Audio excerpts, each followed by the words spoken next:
muchas gracias a todos y a todas por venir en esta tarde un poco desapacible y para hablar de un tema, yo creo que relevante, ¿no? O sea, muy relevante. Ya nos han convocado el próximo día 10 de mayo para empezar a redactar las recomendaciones del Pacto de Toledo y empezaremos por la de separación de fuentes.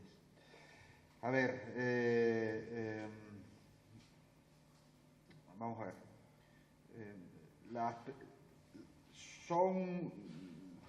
No sé muy bien cómo empezar.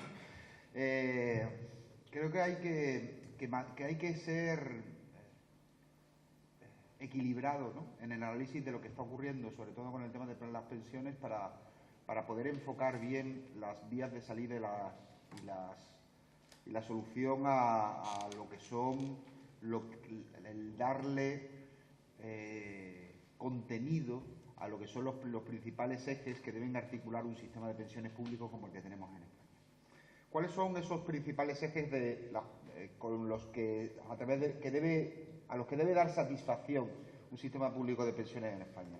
Uno, el primero de todos, el más relevante, es la suficiencia.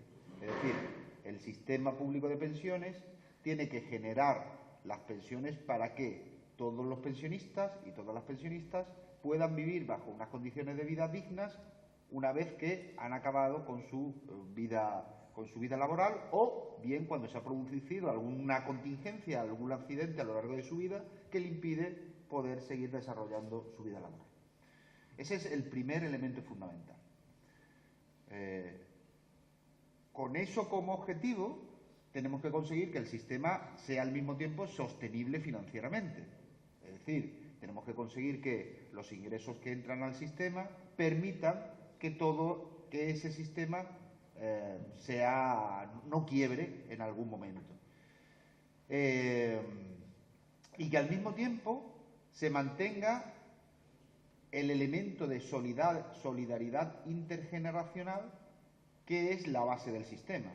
La base del sistema de pensiones público es que los que están trabajando en la actualidad, los que se incorporan al mercado de trabajo, los que están en el mercado de trabajo, contribuyen a las pensiones de los que están en la posición pasiva, los pensionistas, con la expectativa, con la esperanza, con el compromiso social de que una vez que ellos lleguen al momento de la jubilación o se produzca alguna contingencia o accidente, puedan acceder a unas pensiones iguales o semejantes a las que ellos están contribuyendo a financiar. Porque puede darse el caso, que es hacia lo que parece que vamos, de que nosotros, los más jóvenes de la mesa, nos encontremos con que estamos financiando un nivel de pensiones en estos momentos al cual no vamos a poder acceder. De manera que hay que tener en cuenta ese elemento de solidaridad intergeneracional que es necesario mantener a lo largo del tiempo. Y para que eso se produzca hay otro tercer factor, otro tercer eje que es necesario preservar a la hora de diseñar, reformar y enfocar el sistema a futuro, que es el de la estabilidad. Es decir, tenemos que conseguir que el sistema sea lo suficientemente estable en el tiempo para que todo eso se vaya cumpliendo. Perdonadme que... En estos momentos tenemos uno de los sistemas de pensiones públicos con una de las tasas de sustitución más altas de toda Europa. Y eso debe llenarnos de orgullo y satisfacción, como diría el monarca. ¿Qué significa lo de la tasa de sustitución más alta de Europa?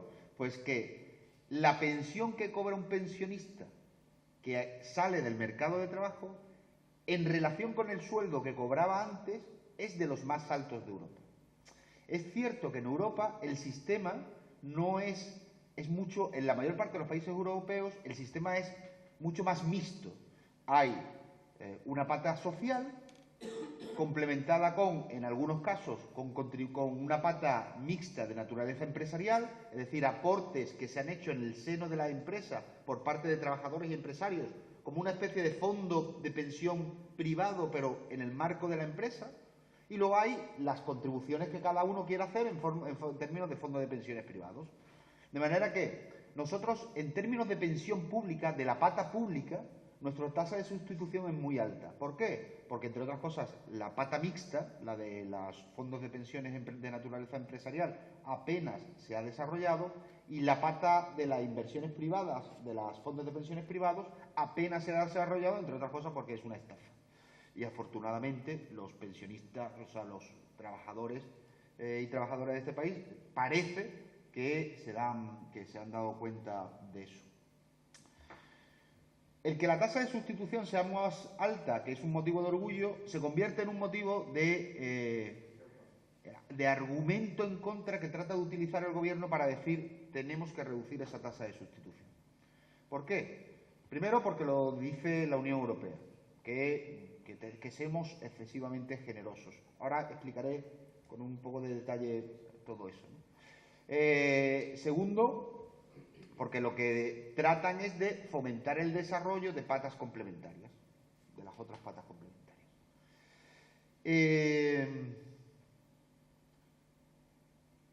Hay otro elemento que tampoco debemos olvidar cuando pensamos en el sistema y las reformas, que es que el sistema de pensiones o el pago de pensiones, uno, es la principal partida de gasto social de la economía española, es en lo que más presupuesto social nos gastamos, y más en los últimos años ha ido creciendo. De hecho, el gasto social en España en los últimos años no ha caído porque ha crecido el gasto en pensiones, mientras que se ha ido recortando en otras patas. Pero eso te lo dicen, te lo echan a la cara. Es decir, te dicen, no, es que el gasto social en porcentaje del PIB no ha caído en los últimos años en pensiones. Mire usted, ya, porque tienen un compromiso que tienen que ir cumpliendo, que es pagar las pensiones a los nuevos pensionistas que se van incorporando al sistema, a pesar de que a los pensionistas que están le tratan de recortar todo lo posible, y luego también hablamos de eso. Entonces, no ha caído el gasto social porque el gasto en pensiones ha subido, y sin embargo ha caído pues, en educación, en sanidad, en otras partidas. La otra cosa que tenemos que tener en cuenta cuando analizamos la situación del sistema de pensiones es los factores que influyen sobre el mismo. Son fundamentalmente tres.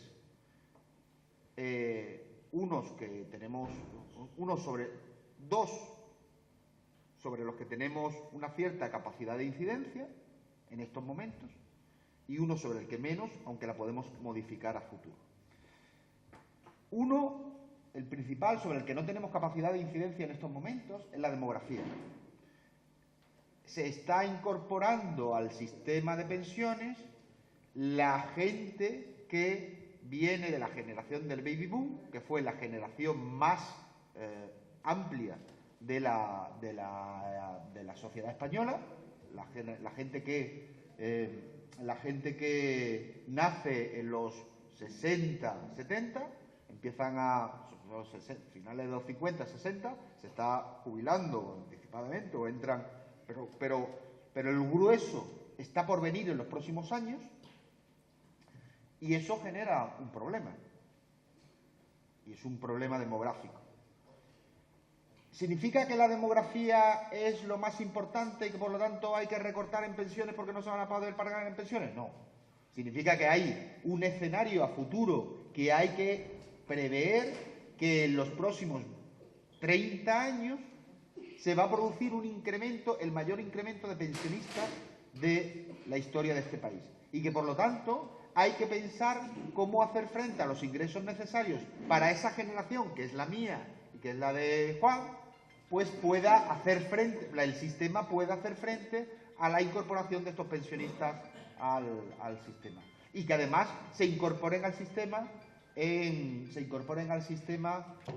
pues eso, cumpliendo ese pacto de estabilidad, de solidaridad intergeneracional al que hacía anteriormente. Es decir, que yo estoy contribuyendo y estamos contribuyendo a unas pensiones generosas por término medio, ahora hablamos también de eso, generosas por término de medio, y lo que aspiramos es que a nuestras pensiones sean más o menos similares.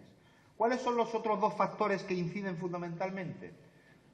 Los institucionales, el diseño del sistema.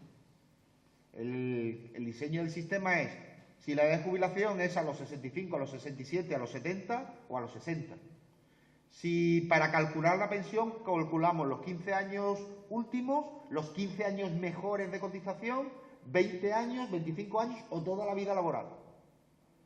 Eso es algo que se decide pues, en el Boletín Oficial del Estado, los elementos institucionales, lo que ahora en las recomendaciones del Pacto de Toledo tenemos que decir por dónde creemos que deberían ir las reformas para garantizar que todo esto que yo estoy diciendo de estabilidad, suficiencia y sostenibilidad financiera, pues el sistema lo refuerce. Y el tercero de los factores, el más importante en estos momentos, es, bueno, el más importante no, porque tiene la misma importancia el más importante para poner de manifiesto su importancia de cara a lo que está ocurriendo en estos momentos es el mercado de trabajo. Lo que ha ocurrido en los últimos años con el mercado de trabajo. Pero todos los factores están interrelacionados. Es decir, que no es que uno tenga más peso que otro, sino que todos juegan sobre la mesa. Y el gobierno o los gobiernos de turno lo que van a hacer es ir modificando los factores institucionales para ir tratando de llevar el sistema por un lado o por otro. Os doy algunos datos para poner sobre la mesa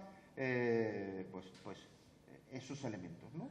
Entre el año 2003, antes de que se iniciara la crisis, y el año 2017, el gasto en pensiones se ha duplicado, el 100%. Mientras que los ingresos a la seguridad social apenas han aumentado en un 15%. Eso significa que gastamos más en pensiones porque los pensionistas las pensionistas tienen sus derechos reconocidos y automáticamente pasan a cobrarlos, pero que en el mercado de trabajo están pasando cosas que hacen que se dificulte cada vez más que el sistema sea sostenible. El sistema está en déficit. Durante esos años, los años del boom, se crea la hucha de las pensiones, el fondo de reserva, popularmente la hucha de las pensiones, se crea y se va llenando. Y se va llenando con un objetivo fundamental, que es dotar de estabilidad al sistema. Por eso, el que la hucha de las pensiones, aunque suene así, el que la hucha de las pensiones se gaste, o se gasta o no se cobran las pensiones. Es el elemento fundamental. Otra cosa es que cuando tú ves que la hucha de las pensiones se está vaciando, no hagas nada en el mercado de trabajo, que es lo que te llena la hucha de las pensiones, para impedir que la hucha de las pensiones llegue a la situación en la que nos encontramos ahora, en la que quedan 16.000 euros más o menos, y da para 16.000 euros, 16.000 millones de... se ha provocado alarma social. 16.000 millones de euros, y que es más o menos el déficit de la seguridad social en un año. Luego hay que tener en cuenta que hay regímenes dentro de la seguridad social que son deficitarios y que hay otros que más o menos son equilibrados. El régimen contributivo más o menos está equilibrado. Sin embargo, pues los complementos mínimos, que se financian vía presupuestos, las pensiones no contributivas, las pensiones de viudedad, de orfandad, las de supervivencia, pues no, evidentemente, no son deficitarias. Pero ese es el componente solidario del sistema. Es decir, la sociedad española, cuando diseña este sistema, dice: no podemos permitir que una persona que no puede incorporar, que sale del mercado de trabajo o que tiene un problema que le impide estar en el mercado de trabajo, pues no tenga un modo de vida suficientemente digno que le permita pues, vivir con dignidad.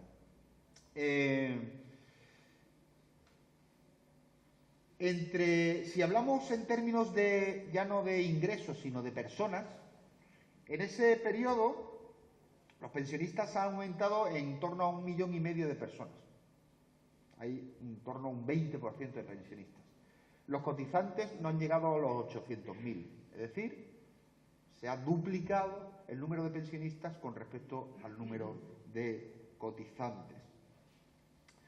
Dicho de otra manera, o por dar los datos de otras cifras, el gasto en pensiones va creciendo 6 veces más rápido que lo que lo están haciendo los ingresos.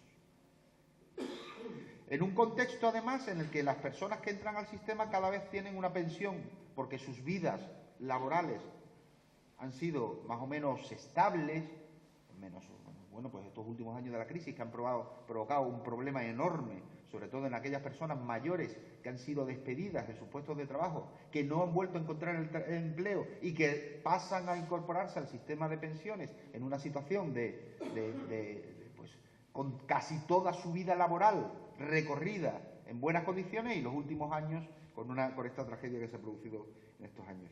Las pensiones han ido subiendo por términos medios. Eso hace que pues, hemos pasado de que la pensión media en el año 2003, que es el año que os estaba poniendo de referencia, fuera de 624 euros al mes, la media, y que en estos momentos anda en torno a los 1.040, 1.045 euros.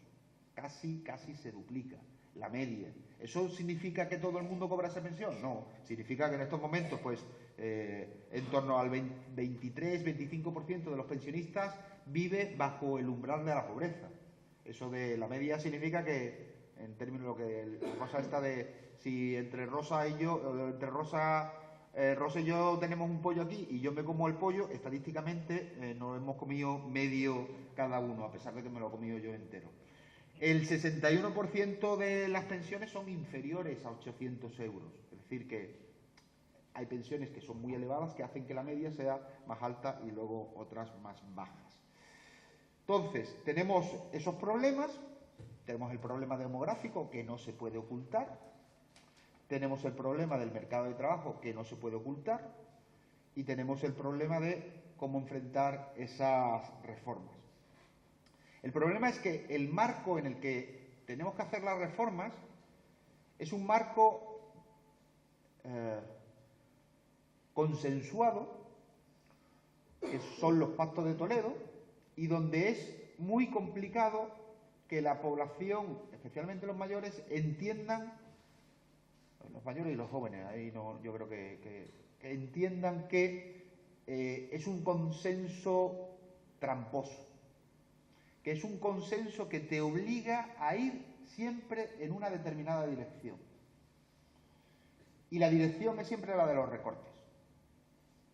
Los pactos de Toledo, ¿qué hacen? ¿Cuáles son uno de los elementos fundamentales de esos pactos de Toledo? La separación de fuentes.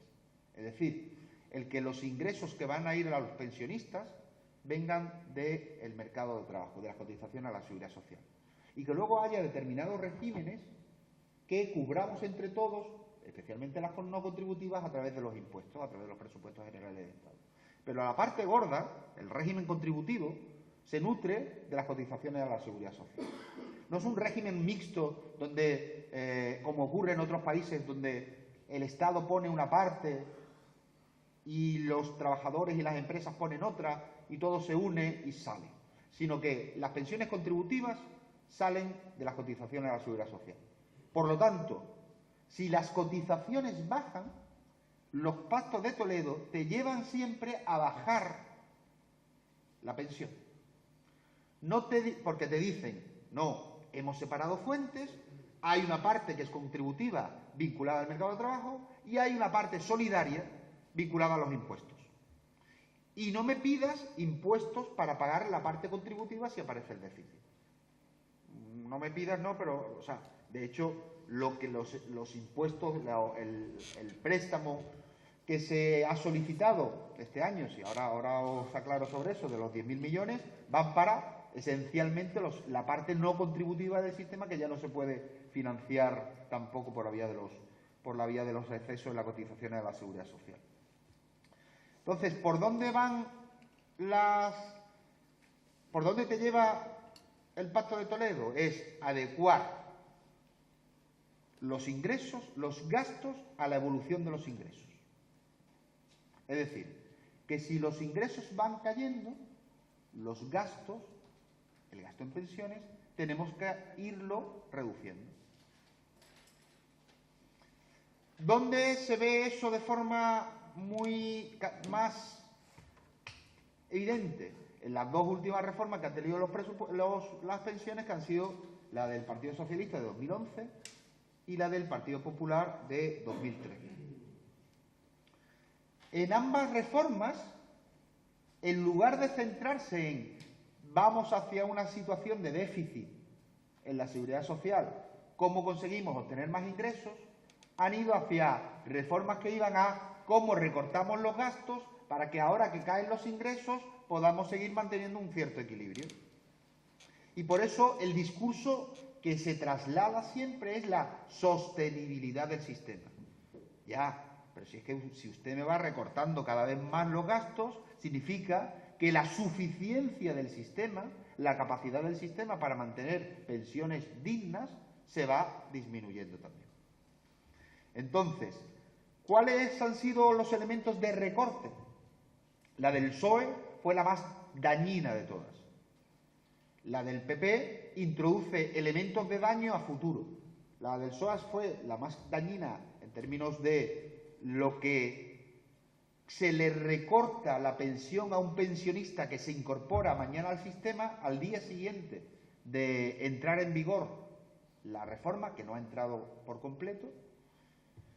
Y la del PP lo que hace es recortar las pensiones de todos, con independencia de si entras o no entras hoy, recortar las pensiones de todos a lo largo de toda la vida del pensionista, a lo largo de toda la vida de la pensión. La del PSOE fue incrementar la edad de jubilación de los 65 a los 67. En segundo lugar, aumentar el cálculo de la base reguladora de los 15 a los 25 años. ¿Qué significa eso? Pues tened en cuenta que veníamos de un mercado laboral donde las vidas laborales eran en ascenso y estables. O sea, la gente entraba a trabajar, ya hace mucho que no, y además hemos interiorizado que eso ya nunca va a ser así. Pero veníamos de un mercado laboral donde la gente difícilmente cambiaba de empresa, entraba en su empresa, esa empresa seguía, entraba de aprendiz o de lo que quiera que fuese, iba en su vida laboral, iba aumentando en las categorías si podía, tenía más complementos por antigüedad, si estaban reconocidos, etcétera, etcétera, y su vida laboral pues era estable y en ascenso, el ascenso con una curva más amplia, más pronunciada o menos pronunciada. Pero la gente trabajaba todos los años de su vida y se jubilaba. Cuanto más alargas el cálculo de la base de cotización, significa que vas metiendo en el cálculo de la pensión años en los que cobras menos. Imaginad si la vida laboral, o sea, para el cálculo de la pensión la llevamos a toda la vida laboral. Eso significaría que en los primeros años en los que estamos cotizando como becarios, aprendices, bueno, en negro no cotizas, todo este tipo de... Pues todo eso hace que, pues lo del pollo, que yo me haya comido más parte del pollo que Rosa. Y, en tercer lugar, el PSOE metía también un factor de sostenibilidad, que es que no llega a aplicarse, que no llega a aprobarse, o sea, no llega a entrar en vigor, mejor dicho, porque estaba previsto a partir del año, creo que era 2019, pero que sí asume el Partido Popular en la reforma de 2013. El factor de sostenibilidad, ¿qué viene a decir? Lo ha dicho antes.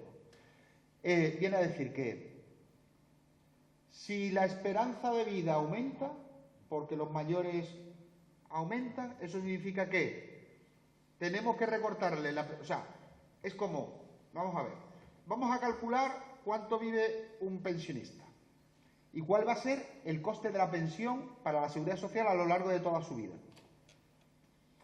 Si ese pensionista va a vivir más porque la esperanza de vida media aumenta, este año la esperanza de vida ha aumentado, por ejemplo, el año pasado cayó. Si este pensionista va a vivir más porque la esperanza de vida aumenta, eso significa que la pensión total hay que dividirla en trozos más pequeños. Ajustar tu pensión a tu esperanza de vida, básicamente. El coste de la reforma del Partido Socialista para una pensión a lo largo de toda la vida venía a ser una rebaja de en torno al 20%. Es decir, un pensionista que que entrara al sistema el día antes de la entrada total de la reforma del Partido Socialista y un pensionista que entrara al sistema el día después de la entrada total al sistema, después de la entrada en vigor de la reforma, la diferencia a lo largo de toda la vida de la pensión iba a ser de que uno iba a cobrar un 20% menos que el otro. Y luego viene la vuelta de tuerca de 2013, donde con el no rescate que tuvimos en este país del sistema bancario, porque parece que no lo hemos rescatado, se impone como condición recortar las pensiones. Y ahí el Partido Popular introduce dos elementos que os decía afectan ya a todos los pensionistas, no solo a los que están, a los que vayan a entrar cuando la reforma entre en vigor, sino también a los que están. Uno, ese factor de sostenibilidad, que viene a decir que si la esperanza de vida aumenta un 5%, yo tengo que recortar la pensión un 5% a lo largo de toda la vida del pensionista. Eso es lo que, en una fórmula matemática muy compleja, traducido en idioma local para los ciudadanos, significa básicamente: todo lo que aumente la esperanza de vida lo tengo que recortar en términos de pensiones, porque tengo este trozo de pensión, me viva el pensionista más o me viva menos. Y lo otro es el famoso índice de revalorización, que te dice que le permite al gobierno decir que las pensiones suben todos los años porque suben un 0,25. Básicamente es lo que dice. Es cierto que tienen margen para subir más. Pueden llevarlo hasta el IPC e incluso al IPC y un 0,5% más. Es decir, que si la inflación este año se espera en torno a, depende de las estimaciones, pero en torno al 2%, la pérdida de poder adquisitivo que se va a producir en vuestras pensiones va a ser, de los pensionistas que estáis aquí, va a ser si está en un 2, va a ser del 1,75%, pero el gobierno podía haberlo llevado a un 2,5%, el incremento de la pensión. Tiene margen para hacerlo. Eso sí, lo que no tiene margen es para congelar la pensión por debajo, bueno, congelarla la congela, pero para llevarla al cero o reducirla. El coste de la pensión, o sea, el coste de esa reforma viene a ser un 15%. Funcas, PFDEA, perdón, que antes Juan hablaba de Ángel de la Fuente, acaban de sacar hace un mes un informe bastante contundente donde estiman cuál es el coste esperado el coste sobre los pensionistas de no revalorizar las pensiones o seguirlas revalorizando al 0,25, teniendo en cuenta cuál puede ser la evolución de los precios en este país en los próximos 30 años, los próximos 20 años, me parece que era. Entonces, al recorte del 20% del Partido Socialista y del 15% de la reforma del Partido Popular, hay que añadirle un 30% más derivado de, si las pensiones siguen subiendo al 0,25 y la inflación sigue como la media histórica de la inflación en este país, pues lo que va a ocurrir es que cada vez nuestras pensiones, las pensiones en general, van a ir perdiendo poder adquisitivo. Lo que podías antes comprar con 100, ya no lo vas a poder comprar porque vale 125 y la pensión no te ha aumentado en los 25 de diferencia que han subido los precios. ¿Qué es lo que proponemos para no alargarme mucho más?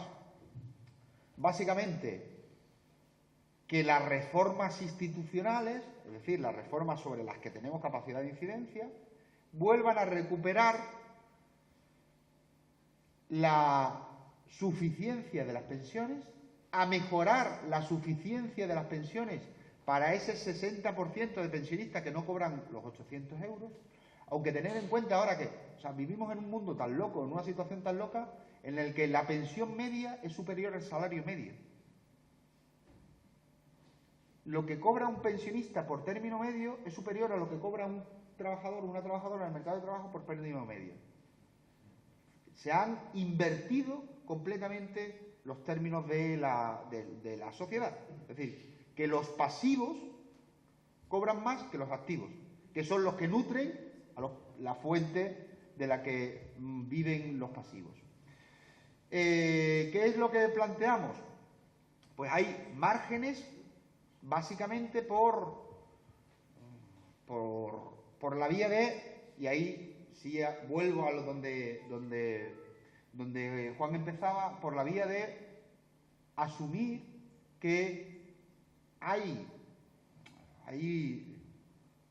problemas económicos en el medio plazo, porque una vez que la jubilación del baby boom entra al sistema, el sistema se estabiliza, y una vez que pasa esa generación, el sistema es completamente, sin tocar nada, el sistema pasa a ser absolutamente sostenible. Es decir, están esperando que me muera yo para que esto se solucione. Yo, Juan y algunos más. Pero que hay que hacer frente a eso. Y ahí sí es donde el problema es político. Para hacer frente a los problemas económicos, donde el problema es político. Y las soluciones tienen que venir por el lado de la política, incidiendo sobre la economía. Y ahí es donde lo que planteamos es la necesidad que durante estos años, este medio plazo, los próximos 20, 25 años, el sistema tiene que empezar a, uno, revertir las reformas que se han producido en el mercado de trabajo, como él decía, y eso se puede hacer ya, que permitan recuperar, uno, las bases de cotización, es decir, que los trabajadores pasen a tener mejores salarios, que eso permite mejores cotizaciones y que eso nutre más la fuente de donde vienen las pensiones, por un lado, mejoras en la base de cotización, mejoras en los términos de la contratación. Uno de los problemas fundamentales de los últimos déficits que se vayan produciendo en el sistema contributivo, en la pata contributiva, es, por ejemplo, las jornadas a tiempo parcial, utilizadas espuriamente por el empresario, uno, para mantener a los trabajadores contratados por horas que no son, en términos luego efectivos, las horas que echa en el tajo. Dos, porque son bases de cotización muy bajas que permiten que un trabajador que trabaja 1 hora al día o 1 hora a la semana desaparezca como estadísticamente del desempleo, pero que ni sea un trabajador en términos de capacidad de mantener un proyecto de vida digno de forma autónoma, ni al mismo tiempo pueda contribuir de forma a el mantenimiento de su contribución solidaria al sistema de pensiones. Hay muy poco margen en términos de cotizaciones. Tenemos, si hay margen es más, porque las cotizaciones de la parte de los empresarios es de las más altas de Europa, de la parte de los trabajadores no, y habría posibilidades ahí, márgenes para explorar, pero eso no resuelve el problema que es gordo en el medio plazo. Hay márgenes por la vía del destope. Es decir, tenemos un tope máximo de cotización a partir del cual el salario no cotiza. De manera que lo que se está planteando, y eso yo creo que el gobierno lo asume, es destopar, pero que la pensión máxima no aumente en la misma proporción. Porque si no, eso significa que lo que va a cotizar de más, quien se ha visto que su tope de cotización se ha levantado, se lo va a llevar su pensión. Sino que hay que destopar por un lado y frenar el incremento de la pensión máxima en una menor proporción. Y hay que explorar vías fiscales de alimentación del sistema. Hasta ahora, el sistema lo que te dice es los contributivos se financian por su vía y los no contributivos se financian por la solidaridad del excedente y por la de los impuestos. Ahí hay un tema de fondo, o sea, hay un tema de fondo que es las pensiones de viudedad y orfandad. Es cierto que la sociedad española ha cambiado y la situación de las viudas y de los huérfanos no es la misma que hace 50 años o 40 años.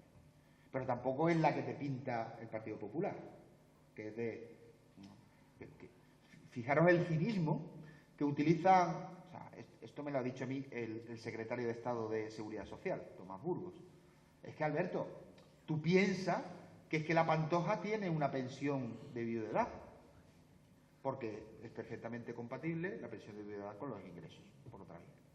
Pero ya, vale, la Pantoja puede que nos podamos pensar en cómo reformar el sistema para que aquellas mujeres que se incorporen al mercado de trabajo o aquellos hombres que cobran una pensión de viudedad que se incorporen al mercado de trabajo, pues durante un tiempo vean suspendido su derecho en tanto en tanto tienen vías autosuficientes de ingresos. Pero lo que no podemos es pensar que todas las viudas de este país son la Pantoja, como quieren hacer, o como lo del pollo, que todos... de manera que, ¿qué quieren hacer? ¿O qué creemos que quieren hacer? Quieren decir, las pensiones de viudedad y de orfandad son contributivas. Son la pensión que yo percibo como viudo porque mi esposa, mi señora, mi compañera, mi pareja ha estado cotizando y por lo tanto yo heredo de alguna manera los derechos que él ha generado, que él o ella ha generado durante su vida laboral. Y igual para el caso de la orfandad. Lo que quieren decir es, lo que quieren hacer es, son contributivas, pero son raras porque la persona que las recibe no es el que ha contribuido. Por lo tanto, ¿por qué no cogemos, seguimos diciendo que son contributivas, pero las sacamos fuera del sistema para que se financien por la vía de los impuestos? Porque más o menos el déficit de la seguridad social, año a año, es el monto de lo que se paga por pensiones de supervivencia, o viudedad y orfandad. De manera que lo que dicen es, sigamos diciendo que son contributivas, pero focalicemos en que esas pensiones las vamos a pagar por la vía de los impuestos todos. Y a partir de ahí ya tienes una línea argumental para, uno, decir que las viudas son todos como la Pantoja y que nuestra sociedad ya no es la sociedad de los años 60 o de los años 50, y dos, para que empezamos a discutir si es justo o no que esta sociedad le pague a las viudas y a los huérfanos una pensión por cargo a los impuestos de todos. Ese pacto de solidaridad que se había dado entre todos, ahora lo quieren romper por señalar a unas determinadas pensiones que son de naturaleza contributiva, por señalarlas para iniciar el debate para empezar a recortar derechos. Si miráis el programa, nosotros inicialmente eso lo llevamos. Fue un error. No hay que asumirlo y ya está. Es decir, asumimos el error de que en el programa planteamos la posibilidad, porque nos parecía que vimos el boquete, vimos el monto de las pensiones y dijimos, perfecto, cuadra perfectamente, impuestos para esta y punto y pelota. No pensamos en que eso abría la puerta a la posibilidad de cuestionar el sistema. Entonces, eso al interior de la Secretaría de Economía, se ha vuelto atrás y se dice, no se va a permitir poner el foco de atención sobre ninguno de los regímenes. Todos van a seguir siendo. Y lo que tenemos que hacer es, si hay un boquete de 16.000 euros al año, 16.000 millones de euros al año, perdón otra vez, que el Estado piense la manera en hacer llegar los 16.000 euros, sin señalar que esos 16.000 euros van a ir a financiar un régimen concreto, sino que van a ir a cubrir el agujero de la seguridad social, que eso permite pues evitar ese tipo de movimientos que vemos que en el gobierno quieren hacer. Y hay que explorar vías fiscales, es decir, y las vías fiscales pasan esencialmente porque las grandes fortunas en este país paguen, pero eso no es suficiente, eso lo digo yo también desde ya, porque el fraude fiscal se reduzca, porque